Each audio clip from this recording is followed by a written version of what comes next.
Hey everyone, my name is Vivian and today I'm going to be talking about my legally blind life. First, I want to talk about that word legally blind. It means that if you have 2100 vision or higher, you fall into this category.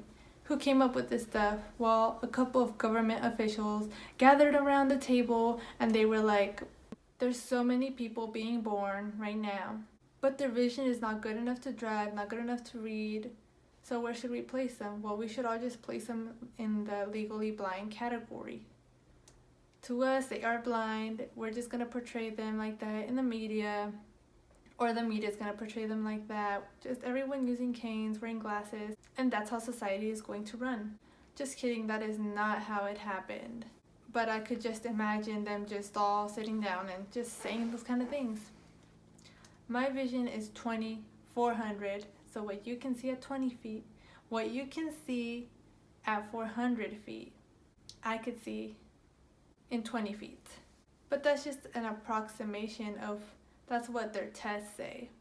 So they don't really know. For instance, I could see details. Everything is clear, nothing is blurry. I could see people's faces and everything, but I can't see if they have a pimple on their face. I can't see if I got mascara on my nose or whatever. Those are just too complicated. Everything's just clear. I just have to get really close to see it. For instance, if I was in class, I could see the board and I could see the teacher writing on it, but I can't see the writing that's on there. So that's when I would bring a TV or a magnifier to read the board, and I would sit in the back and I would get my TV out, and then a bunch of other teenagers would be all curious, look back there and be like, oh wow, everything's so big. I have this condition called ROP, which is retinopathy of prematurity. I had to say it slow because it's just such a complicated word to say, but I was born 28 weeks and my retina didn't have time to develop. So part of it is detached, so the light, so I get too much light coming in. For instance, the sun really bothers me. There's just too much light coming in, or any light that's coming, like a car, and they have their lights on, it all just goes right in because of that tear. And I never knew I was different until maybe elementary school, when I started to notice that I had teachers helping me in class, or just how people would be writing and I'd be writing in Braille or reading in Braille. We'd be in the playground and then there'd just be these kids and they'd say I was blind because I had a cane. I finally figured out, oh, they're talking about me. So once I figured out that people were talking about me and noticing that I was blind, I was like, what if I get rid of this cane? So I got rid of the cane and no one's called me anything. So I think that is why I don't really use the cane, because I feel like people just judge me before they get to know me.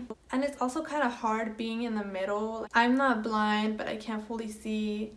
And it's just sometimes hard because I rely on my vision sometimes to see things.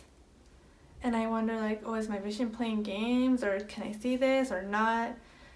And sometimes I have the cane with me on the bus and I'm carrying groceries and I always forget it. I forget the cane on the bus. When I get home, I'm like, damn, I don't have it. And it's happened 3-4 times. I've lost 3 for canes because I just forget. I don't have that. The cane is not attached to me yet because I don't really use it as much as I should. But little by little, I'm starting to use it in certain situations where I need to talk to people or when I need help.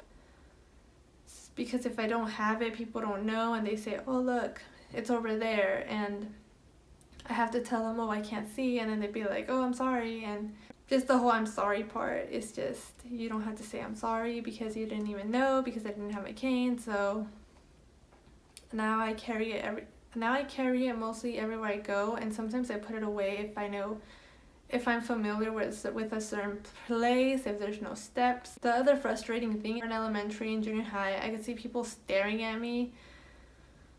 There's always attention on me. People be staring at me. And it was just so annoying back then when I was younger.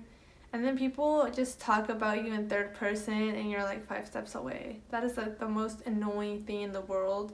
And now I think, well, when I'm out there and I hear someone talking about me, I'm going to talk to them in third person and see how they feel. I think throughout elementary school and junior high and high school, I always wanted to be like everybody else. I always wanted to like what everyone liked, just to try and fit in some sort of way. But I feel like that was so frustrating. Like, I can't like what people like and just fit in and want to wear all the outfits that they think is cool. I remember this instance that I was in junior high. I was talking to this girl, we were just chatting, and then this other girl looks at my shoes and tells her friend, that girl that I was talking to, my shoes are better. And she said, oh, you hear her? She said her shoes are better. And I said, well, everyone has different tastes. I never really cared about the whole clothing, what other people thought of it. As long as I liked what I like to wear, I would wear it. But it comes to show what all teenagers go through in general. Like, you're all trying to fit in and you're all trying to be a certain way so people will accept you and accept what you wear, accept how you look. Even the phones now, like, oh my god, you have an iPhone 7 still? Come on, get updated, get the iPhone 10R or whatever is out, because I still have the 8. But I feel like that's so stressful for everybody, teenagers in general. It causes stress. Like, you really gotta focus on your clothing and fashion. You have to worry about all that stuff. But life would be in general much easier if you just didn't really care about what other people thought and just started to wear what you want to wear and look how you want to look and be humble and not care about other people's perceptions of you, because they're always going to change, they're always going to be different. You're not going to please anybody. And wherever you are, elementary, high school, college, that's just temporary. So your friends are going to come and go. For me, now that I stopped caring about what other people think, I really am getting into really knowing who I am and what I want in my life.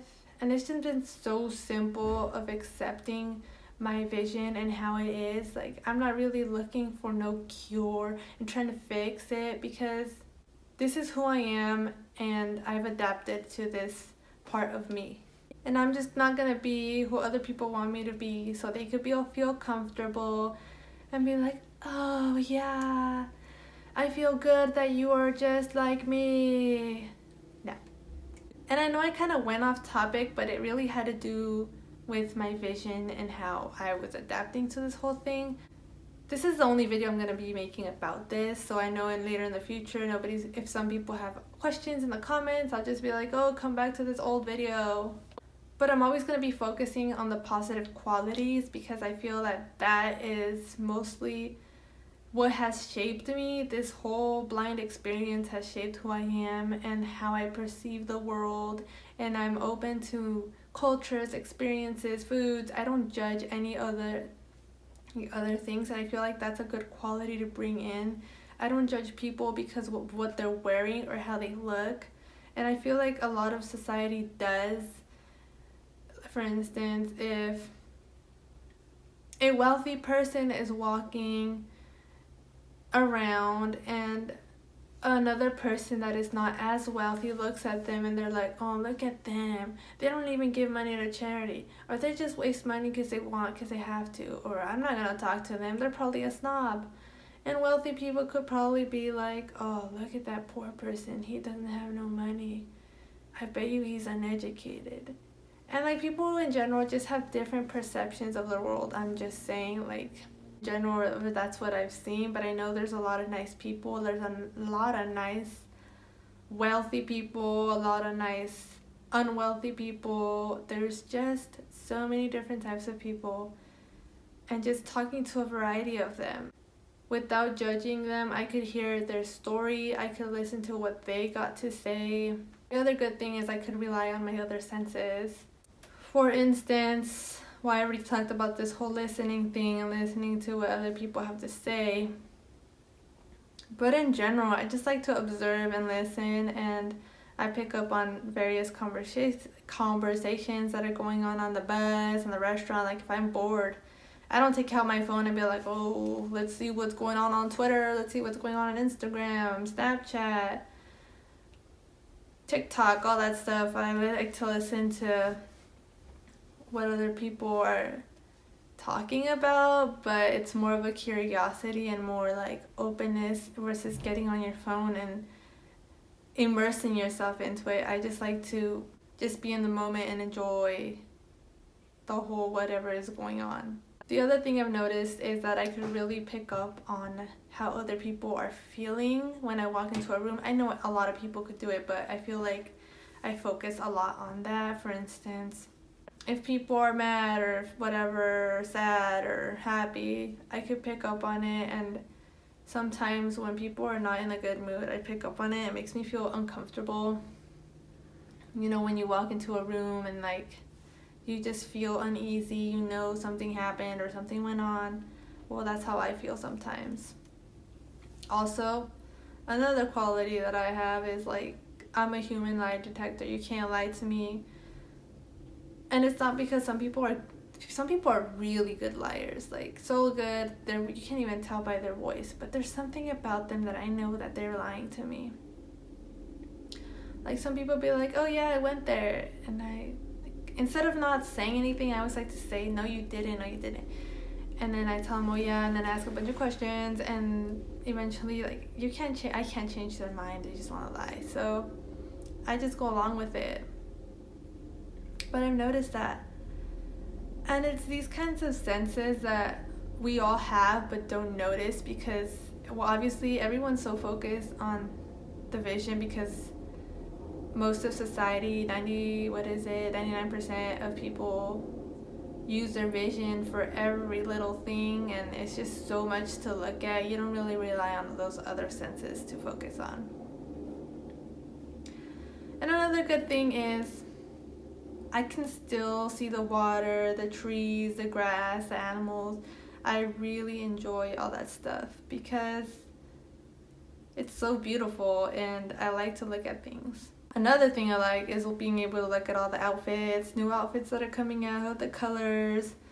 Like, wow, I enjoy all those colors. I like greens, purples, yellows, like I love this whole neon thing that's going on, if it's still going on, because I don't keep up with trends as much as I used to back then. And one thing I think that really isn't as good as I wish it were is just that makes me not feel as free is this whole taking the bus thing. Like, yes, it's cool taking the bus because I meet new people, but then again, I had to rely on the bus. When is it gonna come? Oh, it's gonna be late. That's the only drawback. Yes, there's Uber and Lyft, but I don't want to be paying for that all the time. Yes, I'm able to be walking, stay healthy by walking everywhere, get my 1,000 steps in, or is it 10,000? I don't know, whatever 1,000 steps you take in for the day.